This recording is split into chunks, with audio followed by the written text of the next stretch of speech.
Hello दोस्तों, आज हम बात करेंगे कुछ मेजर ऑपरेशंस के बारे में, मिलिट्री ऑपरेशंस के बारे में, जो कि एग्जाम में पूछे जाते हैं। कम से कम जैसे एडीओ का एग्जाम है तो कम से कम यहाँ से 2 से 3 क्वेश्चंस आपको पूछे जाएंगे। और बाकी जितने भी सारे गवर्नमेंट कॉम्पिटिटिव एग्जाम्स होते हैं वहाँ पर ऑपरेशन से, खासकर जो मिलिट्री ऑपरेशंस होता है और भारत सरकार द्वारा यह ऑपरेशंस बहुत ज़्यादा किया जाता है। आपको हर एक मंथ में कुछ ना कुछ ऑपरेशंस देखने को मिलेंगे। तो ये सारे जो मेजर ऑपरेशंस है, मिलिट्री ऑपरेशंस है, सैन्य जो ऑपरेशन है, ये सारे आपसे पूछे जाते हैं।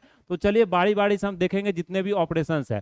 तो सबसे पहले अंतर्राष्ट्रीय ऑपरेशन की बात करें। कभी अभी क्या हो रहा है कि इजराइल और देख रहे हैं अमेरिका में बहुत सारा अभी युद्ध चल रहा है, मतलब बहुत सारे देश में अभी युद्ध चल रहा है। तो ये एक अंतर्राष्ट्रीय ऑपरेशन के अगर संदर्भ में देखें यहाँ पर, तो अंतर्राष्ट्रीय पर ईरान और इजराइल के बीच में भी चल रहा है, जो 13 और 14 जून के प्रमुख जो सैन्य हमले थे, उस हमले के अगर देखें तो सबसे पहला ऑपरेशन क्या था आपका? Operation to promise. Operation to promise में क्या था? ईरान द्वारा इजराइल के खिलाफ बड़े पैमाने पर जवाबी मिसाइल और ड्रोन हमला करना। तो आपको याद रखना है इसमें ये चीज कि ऑपरेशन किसके द्वारा शुरू किया गया है, किसके द्वारा शुरू किया गया ऑपरेशन, पहला पॉइंट।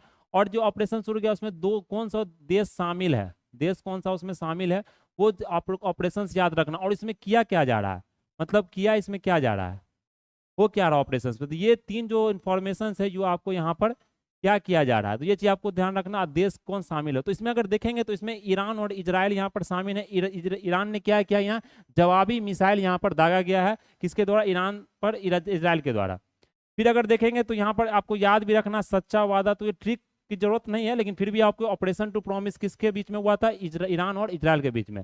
फिर ऑपरेशन राइजिंग लायन है। तो राइजिंग लायन की अगर बात करें तो ऑपरेशन टू प्रॉमिस से ठीक पहले इजराइल द्वारा ईरान पर किया गया हमला है। तो राइजिंग लायन में क्या है कि इजराइल पर हमला कर रही है, लेकिन अगर देखेंगे ऑपरेशन टू प्रॉमिस में ईरान इजराइल पर हमला कर रही है। तो ये ऑपरेशन में कंफ्यूजन आपसे किया जा सकता है, एग्जाम में आप कंफ्यूज हो सकते हैं, एग्जामिनर आपसे ये चीज पूछ सकता है। ये चीज आपको यहाँ पर ध्यान रखना है।